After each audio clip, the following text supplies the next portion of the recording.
Sentence without, I think, verb and something. Yeah. So listen, a phrase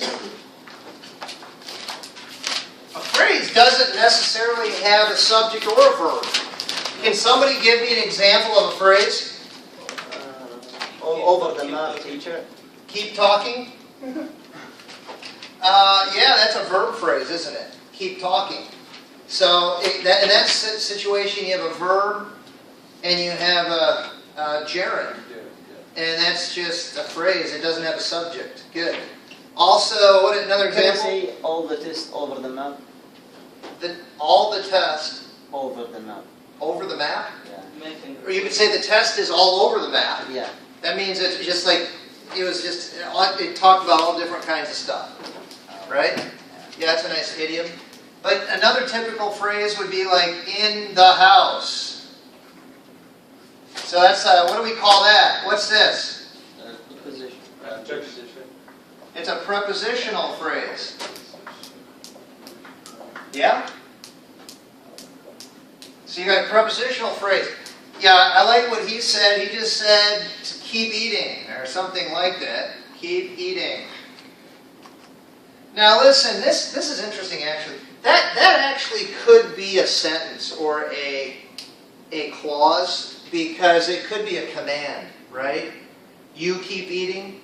So really, yeah, maybe we shouldn't put that up there because technically that could be a clause because it has an understood you, a verb, and then a gerund is an object. Yeah, so that's probably not a good example of a phrase. But there's prepositional phrases, there's infinitive phrases, like to eat. There's gerund phrases, walking home. So you're seeing we have all different kinds of phrases.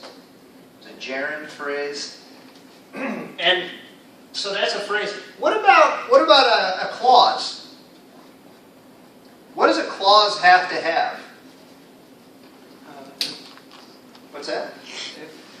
Dependent clause. Okay, good. Let's start there. There's two kinds of clauses, really. There's a dependent clause and independent. So there's dependent and there's independent.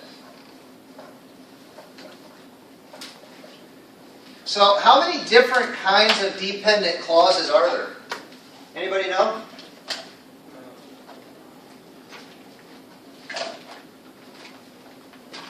Do you know, first of all, do you know the difference between a dependent and an independent? Which one can stand alone? By itself. Yeah. So an independent clause means it's a complete thought, it's a complete sentence, and it has to have a, what does it need to have? Subject. Yeah. Listen, it needs a subject. Yep, plus a verb. And most of them have what? So and these words. They have an object. Yeah, object. Alright? Here's an example. I eat pizza. Where's the subject? Where's the verb?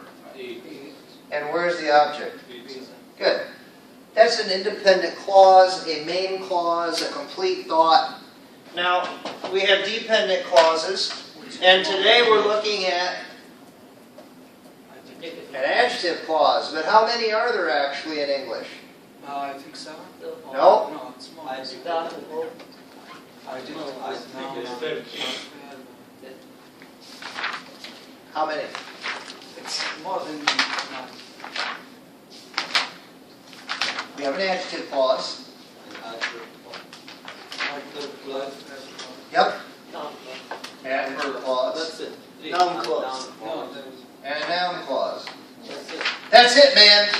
That's beautiful. There's only 3 kinds. Okay? So, listen. I eat pizza. Okay? I could put an adverb clause on there to talk about, listen, by the way, all of these have to have what? subject. Subject, verb, Language. Yeah. The only difference between a dependent clause and an independent clause is there's a signal word on the front of these. Okay? So you have a signal word plus a subject plus a verb, and sometimes it'll even have its own object. Okay?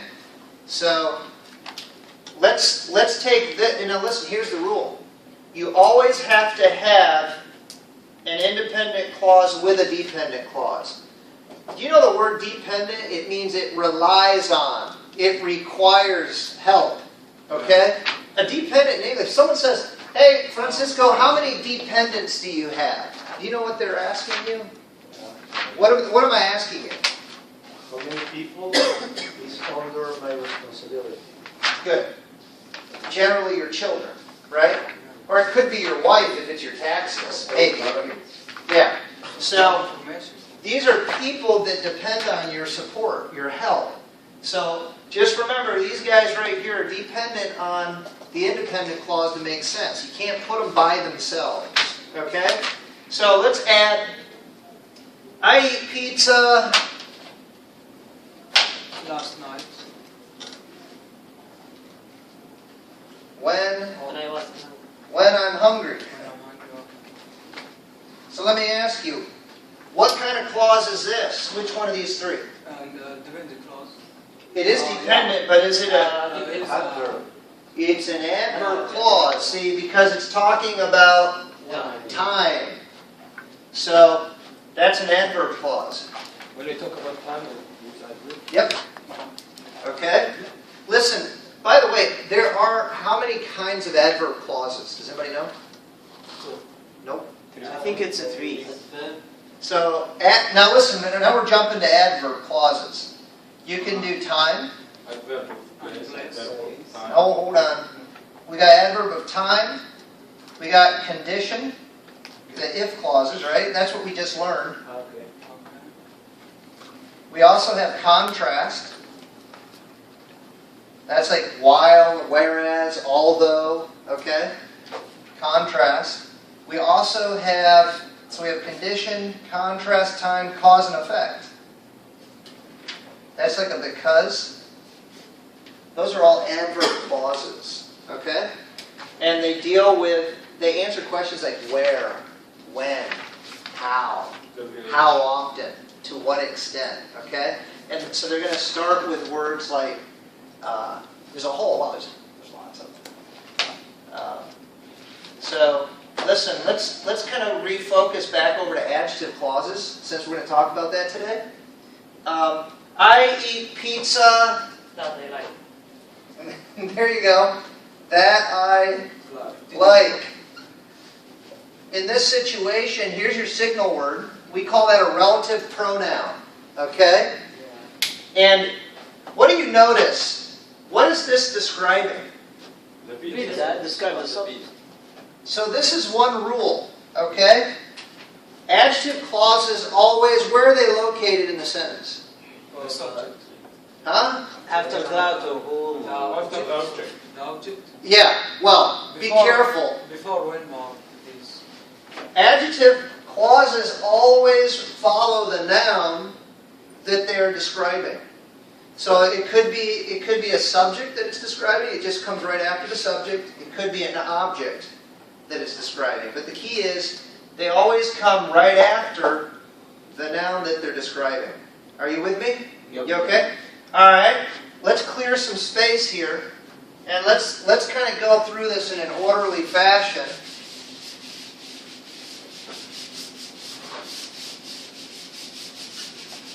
So All right. when you close give us more information. Yeah, adjective clauses. Describe the adjective. The sentence. They give you more. They describe the noun in the sentence. The adjective. Adjective clauses describe the noun in the sentence. So what about the noun clause?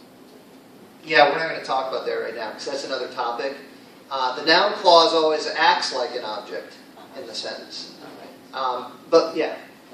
You said the defensive clause is signal word plus subject, phrase, object. Correct. What's the signal word? So the signal word in an adjective clause is the relative pronoun. Yes. And we're going to talk about which relative pronoun you use depending on the noun it's describing. Okay? And that'll become very clear when you look at this chart right here. I'm on page 53. Can everybody jump to 53? We're going to take a break in a second, but we can at least start taking a look at this. Okay. Here's the deal. The noun could be a person. It could be a place or thing.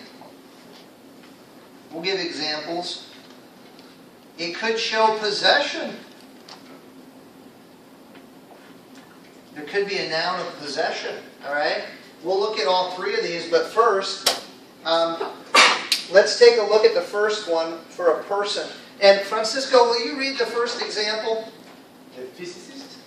Yeah. The physicist who made that discovery teaches at my university. Or the physicist that made that discovery teaches at my university. Yeah, hey listen, we're going to run out of time. Why don't we take a break, and then when we come back, we'll jump into this. Sound good? Okay.